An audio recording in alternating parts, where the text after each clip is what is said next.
సొమ్మొక్కడిది సోకొక్కడిది అన్న విధంగా ఆదిలాబాద్ ఎమ్మెల్యే పాయల్ శంకర్ వ్యవహారం ఉందని కాంగ్రెస్ పార్టీ సీనియర్ నాయకులు గిమ్మ సంతోష్ అన్నారు. ఇటీవల దండారి ఉత్సవాలలో భాగంగా రాష్ట్ర ప్రభుత్వం తరపున గుస్సాడి కళాకారులకు అందజేసిన చెక్కుల పంపిణీ కార్యక్రమంలో ప్రోటోకాల్ పాటించడం లేదని ఆరోపిస్తూ కంది శ్రీనివాసరెడ్డి నేతృత్వంలో జిల్లా కలెక్టర్ రాజశేఖర్కు ఫిర్యాదు చేశారు. కలెక్టర్ సమావేశ మందిరంలో సోమవారం జరిగిన గ్రీవెన్స్ సెట్లో కాంగ్రెస్ పార్టీ నాయకులు ప్రజాప్రతినిధులు కలిసి కలెక్టర్కు వినతి పత్రం అందజేశారు. ఈ విషయంలో సంబంధిత అధికారులపై తగు చర్యలు తీసుకోవాలని కోరారు. ప్రోటోకాల్ పాటించే విధంగా చూడాలని అన్నారు. బీజేపీ నాయకుల వ్యవహారం తీవ్రంగా ఖండించారు. ఇది సరైన పద్ధతి కాదంటూ హితో పలికారు. దండారీలకు పంపిణీ చేసే చెక్కుల పంపిణీ కార్యక్రమంలో సీఎం రేవంత్ రెడ్డి ఇన్ఛార్జి మంత్రి సీతక్క ఫోటోలు పెట్టకపోవడం ఎంతవరకు సమంజసమని ప్రశ్నించారు గిమ్మ సంతోష్.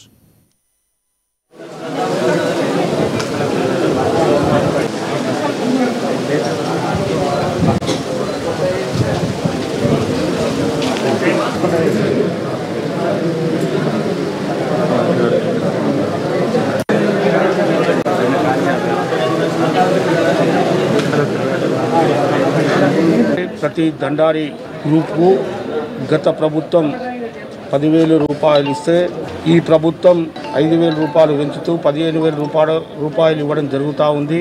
ముఖ్యంగా ఆదిలాబాద్ నియోజకవర్గ ఇన్ఛార్జ్ సోదరుడు కంది శ్రీనివాసరెడ్డి గారు, మరి జిల్లా ఇన్ఛార్జ్ మంత్రి ఆదివాసీ ముద్దుబిడ్డ అయినటువంటి సీతక్క గారి దృష్టికి తీసుకెళ్ళిన తర్వాత సీతక్క గారు దీన్ని ముఖ్యమంత్రి గారి దృష్టికి తీసుకెళ్ళి 10,000 ఉన్నటువంటి దాన్ని 15,000 రూపాయలు చేయించి ఈరోజు దండారి గ్రూపులకు చెక్కులు ఇవ్వడం జరుగుతూ ఉంది.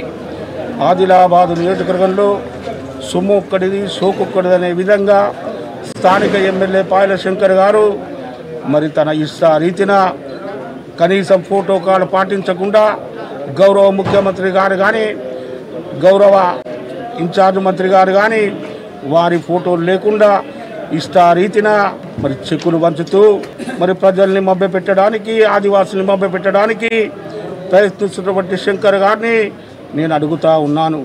శంకర్ గారు, మీరు భారతీయ జనతా పార్టీ ఎమ్మెల్యేగా మీ ప్రభుత్వం కేంద్రంలో ఉంది.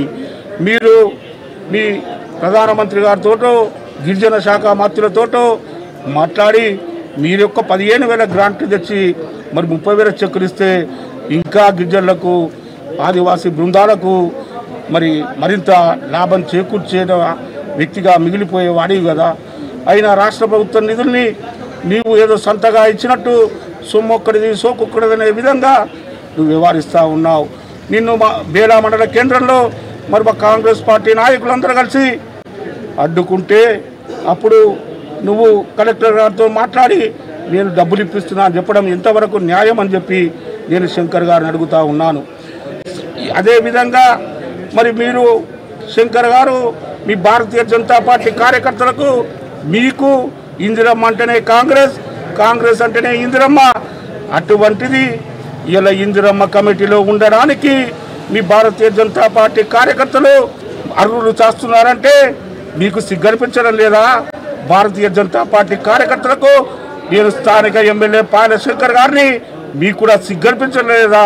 మీ కార్యకర్తలను సిఫార్సు చేయడం ఎంతవరకు న్యాయం శంకర్ గారు అని చెప్పి అధికారులను బెదిరిస్తూ మా కార్యకర్తల పేర్లు కూడా ఇందిరమ్మ కమిటీలో తీసుకోండి అని చెప్పడం మీకు మీ రాజకీయ అజ్ఞానానికి నిదర్శనం కాదా శంకర్ గారు అని చెప్పి నేను అడుగుతూ ఉన్నాను.